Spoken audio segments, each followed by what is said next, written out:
Hello and welcome to Network this Easter weekend. My name is Sphumelele Zondi with your technology and social media news. You can be a part of this technology conversation by using the hashtag SABC Network. You can also find us on SABC Network, now that's on Facebook, Twitter and Instagram. Use network at sabc.co.za on email. Here's what's coming up in the program. The South African Qualifications Authority has launched a digital certificate of evaluation. It's to help people with qualification obtained in other countries. The Africa CEO Forum in Ivory Coast discusses tech revolutions on the continent. And our discussion tonight is about the Southern African Startup Awards. Kevin Ayaba is here for that one. Hello, Kevin. Hello, Sphumelele. What are these awards all about? This award is all about recognizing, celebrating our tech superheroes within the Southern African region, who have shaped the future of our continent using technology and innovations. All right, hold it there. We'll have a deeper discussion about it later in the program. But first, let's start with your technology and social media news.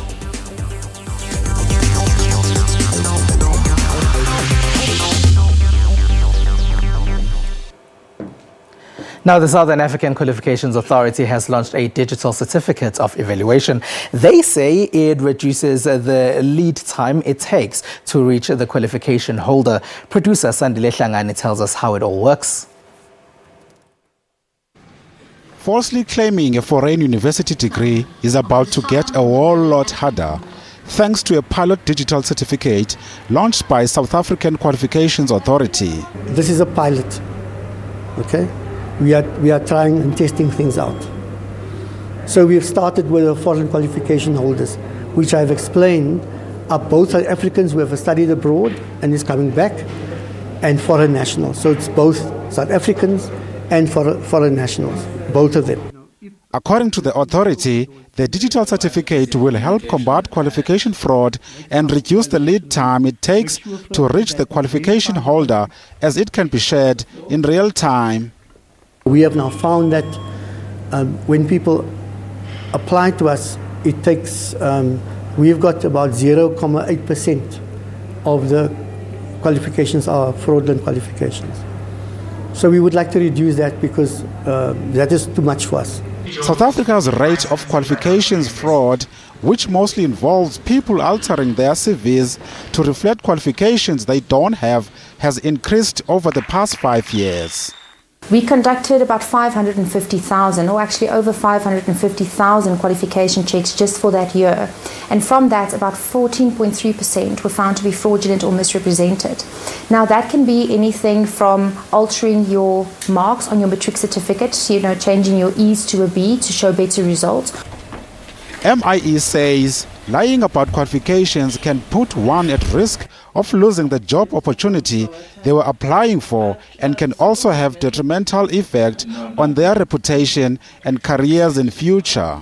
If MIE receives feedback that a qualification is fraudulent, we will list that candidate with the Southern Africa Fraud Prevention Services. Then you are listed with SAFBS, and that has consequences with you opening up accounts, looking for employment, etc. To launch the pilot program, SACA partnered with Previsal, a document verification company whose technology leverages the digital seal to reduce fraud for both employers and academic institutions. Over 30,000 end users, certificate holders, digital certificate holders throughout South Africa.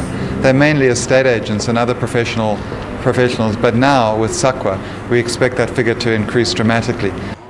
The digital certificate comes with a digital seal which can be embedded in email signatures, social media profiles and websites so that holders can showcase their qualifications. The 6th Africa CEO Forum took place in the Ivorian capital, Abidjan, in the last week. The event was attended by African presidents and business leaders. The 4th Industrial Revolution was one of their big talking points. Tech revolutions and Africa's economic growth have been key topics at the annual Africa CEO Forum. The event has been taking place in Abidjan in Ivory Coast. Around 1,200 delegates, including African and international CEOs, investors, bankers and other stakeholders, were there to discuss Africa's economic transformation and the role of the continent's private sector. Also in attendance were presidents of Ivory Coast, Alassane Ouattara, Ghana's Nana Akufo-Addo and Zimbabwe's President Emerson Mnangagwa. The fourth industrial revolution is what Ivorian President Alassane Ouattara spoke about.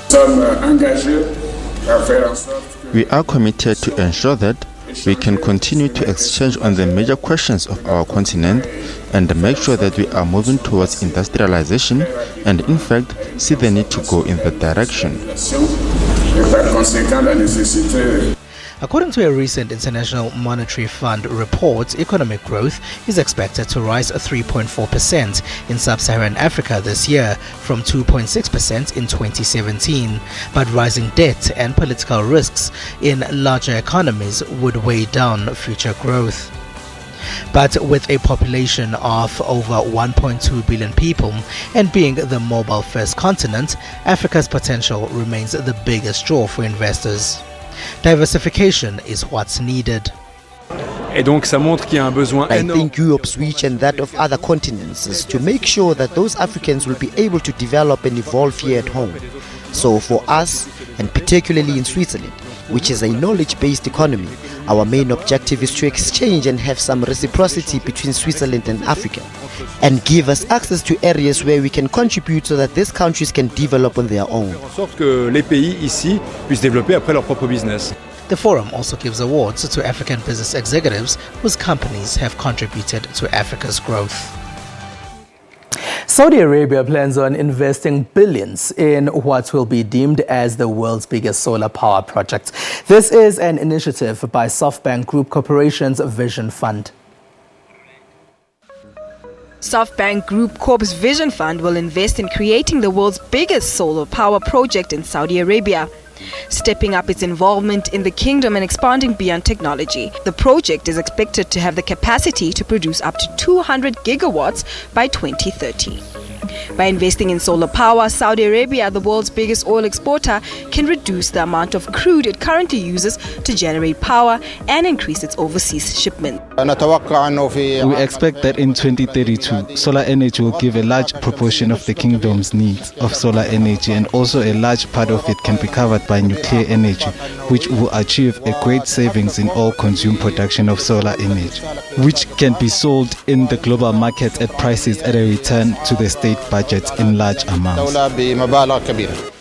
SoftBank Chief Executive Masayoshi Son told reporters that the final investment total for the 200 gigawatts of generation, including the solar panels, battery storage and a manufacturing facility for panels in Saudi Arabia, will eventually total around $200 billion.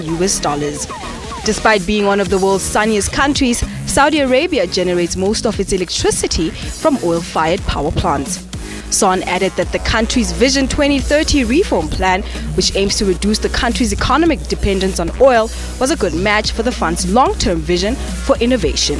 The Vision Fund has funneled $27.5 billion into 20 tech firms as of the end of December, transforming SoftBank from a Japanese telecoms upstart into one of the world's biggest technology investors. It's SABC Network on Facebook, Twitter and Instagram. Use network at sabc.co.za on email. Now Kevin Ayaba is standing by to have a conversation about the Southern African Startup Awards.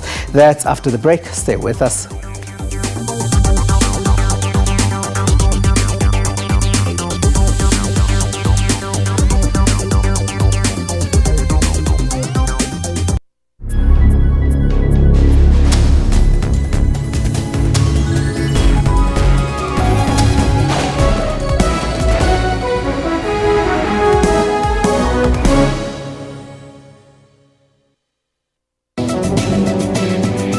A warm welcome to one of your favorite weekly review analysis programs, Media Monitor. So let's look at the race itself. It's just becoming a personality contest where people just want somebody to guard their own vested interest. And I feel that the country is at a point now where we need some sort of change. It is ANC policy that they will have to implement. We fairly know the direction the ANC wants to take. As a leader, you have to implement. So what was it like on the ground in Kenya? Well, the country is divided. the country is very divided. I think within the country, for me, the one person that I criticize severely, and I'm not very happy with his approach, is Raila Odinga, with him pulling out. Stay tuned to Media Monitor and catch on analysts unpacking top stories every Sunday from 9 a.m.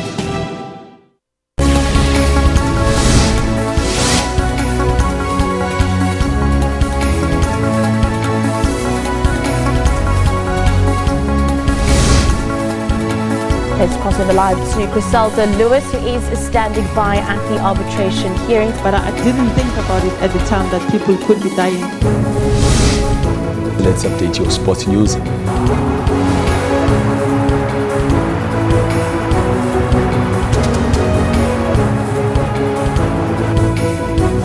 Get all the dominating stories locally and globally on Newsroom every Monday to Friday from 9 a.m.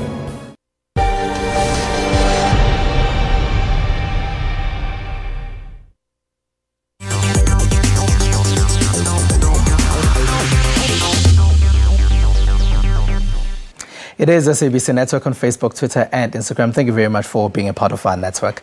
Now, African economies were created on natural resources in this continent. But as many in the world are making life easier and making riches in the new digital economies, the accusation is that Africa is too rigid and not realizing that the world is changing. Johannesburg's Tsimologong Precinct's Professor Barry Dwelatsky says this old-style thinking has to change if Africa is to play a meaningful role in the world. Many people don't realize the potential of digital technology and the digital economy.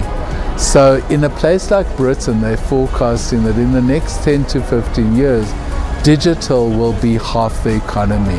It underpins almost everything that we do is now underpinned by digital. So companies that don't have digital in their name or digital in their business model are really becoming digital companies. So things like banks and mines and many other businesses now need digital. So we need companies to see that they have to create new technology, solve new problems using this technology.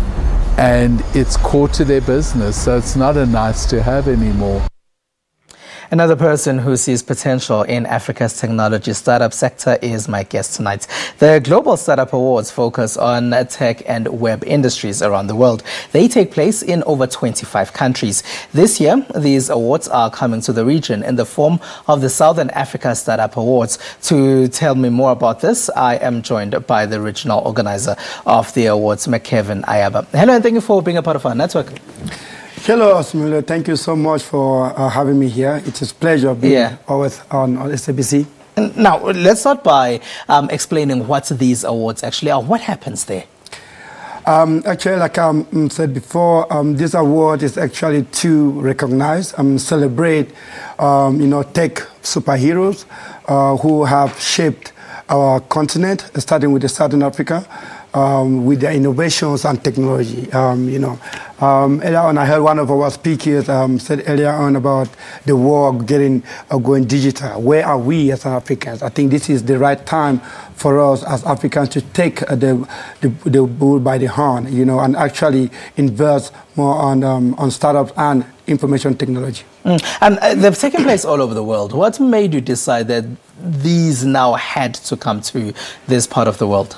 I mean, people have always considered Africa as that last part of the world where nothing should really be existing there.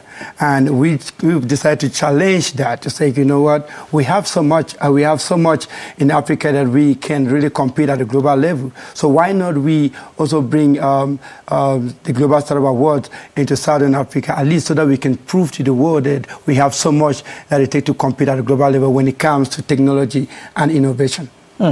So what's the process? I'm assuming that people who have tech startups starts by entering?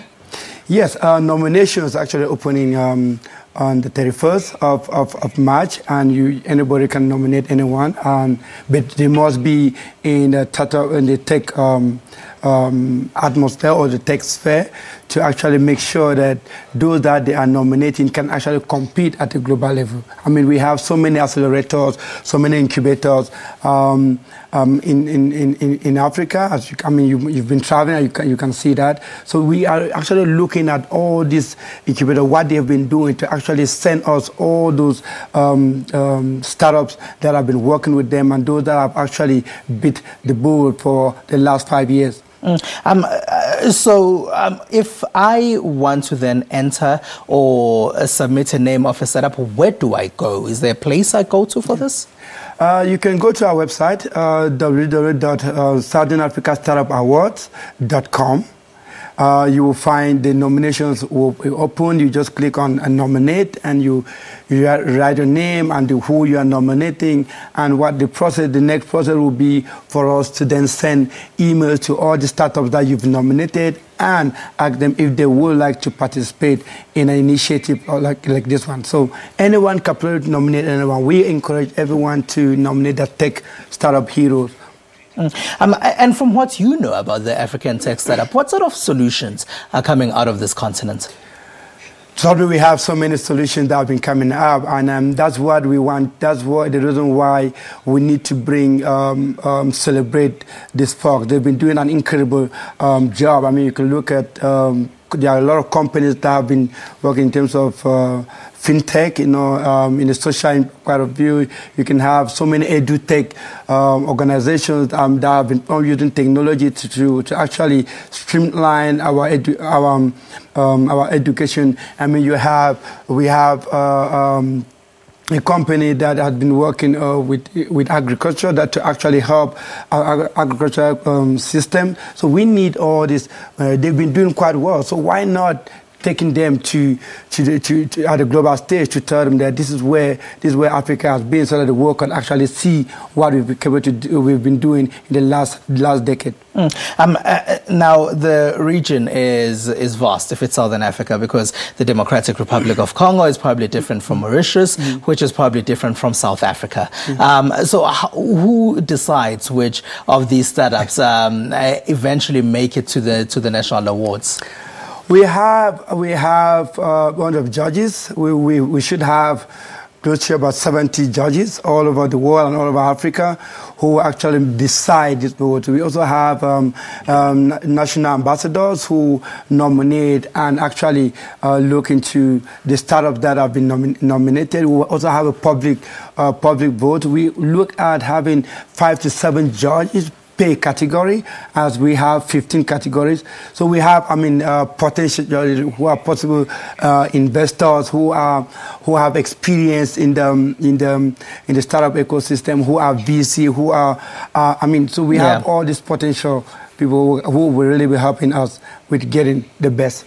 And lastly, when the awards are taking place, or where are they taking place? And tell us about that particular day or evening. Did I mention to you that the award, we actually have 2, we should be having 2 awards, especially when it comes to South Africa. We should have the national award, which we are hoping that it would take place in Cape Town in September, and we should have the regional award, which will be taking place in Johannesburg on 31st. So that's for South Africa, and every other country is also going to have their own national awards before the final Joburg one in October. Yes. Every country will have their own awards, and they will send us the winners in each of those categories to come and compete at the regional level, which will take place in South Africa. All right. Thank you very much, McKevin Ayaba. Thank you so very much, and thank you for welcoming me on. All right. McKevin Ayaba there is the CEO of the Southern African Startup Awards. And we also caught up with news anchor Lisa Kanya-Pepe, and she told us what her favorite piece of technology is. Hi guys, my name is Lisa Kanya-Pepe. I'm a news presenter. My favorite gadget is my cell phone because I'm able to do a lot of stuff. I can even take lots and lots of pictures. I can video call my family, and I'm able to do my banking. Bye!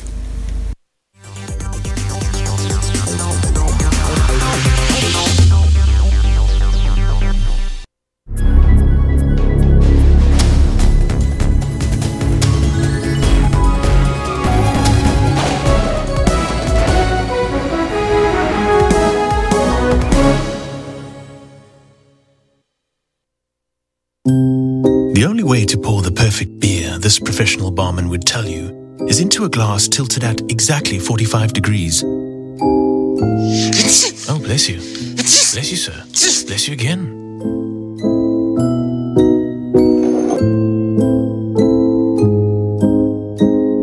Well, we'd say the perfect way to pour a beer is at this angle, straight into your mouth.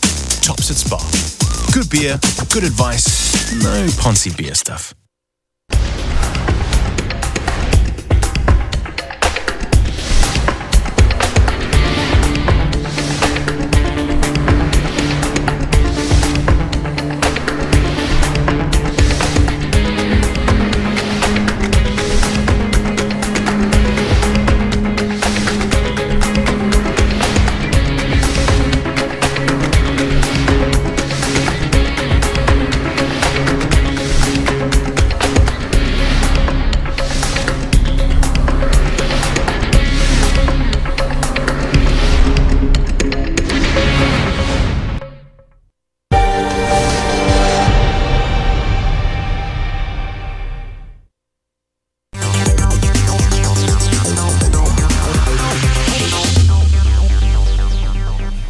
SABC Network on Facebook, Twitter and Instagram. Now, robots are taking care of the elderly, and Huawei reveals its latest flagship smartphone, the P20, in Paris, in France. These are some of the stories that made tech headlines in the rest of the world.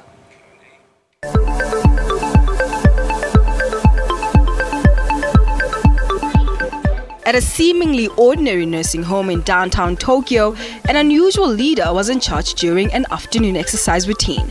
Pepper, a humanoid robot created by SoftBank Corp. When I pet these robots, they move like real living animals. I think they're so cute. For other elderly people in Japan, such robots were like family members with irreplaceable memories. Some experts say such reliance and attachments to robots will increase as Japan, which is becoming increasingly grey, faces a serious labour shortage. Now off we go to the US of A. Apple rolled out a new iPad that works with its Apple Pencil and is aimed at grabbing more of the US education market, but did not cut the prices of the tablet despite fierce competition from cheaper laptops. We believe in the power of education to create opportunity, and we're excited about all the things that our products can do to make the learning experience even better than ever. This morning, we announced the new iPad with support for Apple Pencil. It's a breakthrough device, and with all of its incredible apps, puts amazing creative potential right in the hands of every student. The device will have a more powerful computing chip and extensive new software features aimed at teachers and students. And now in France, Huawei, the world's #3 smartphone maker, will use the launch of a new flagship phone in Paris to make fresh gains in Europe, a region where it has made strides against rival Samsung Electronics. Our philosophy is, Huawei smartphone, we want to let the smartphone can take professional quality photos and videos, but also more simple, easy to use with AI, powered by AI. This is our vision for mobile photography. With camera-rich features and aggressive pricing, the P20 series represents Huawei's fresh attempt to compete head-to-head with Samsung Galaxy's S9 and the iPhone X in the increasingly look-alike market for smartphones.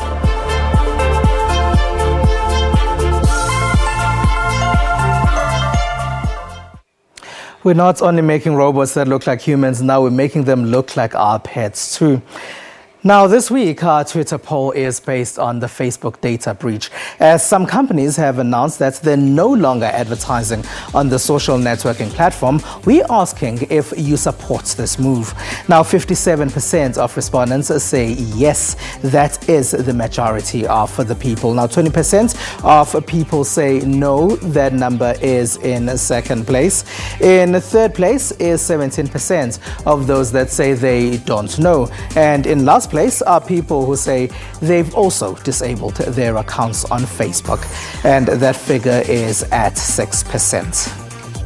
And that's all we have for you. Find us on SABC News, on SABC Network, on Facebook, Twitter, and Instagram. News Network at sabc.co.za on email. Now from me and the rest of the network team, have a good one. Bye-bye.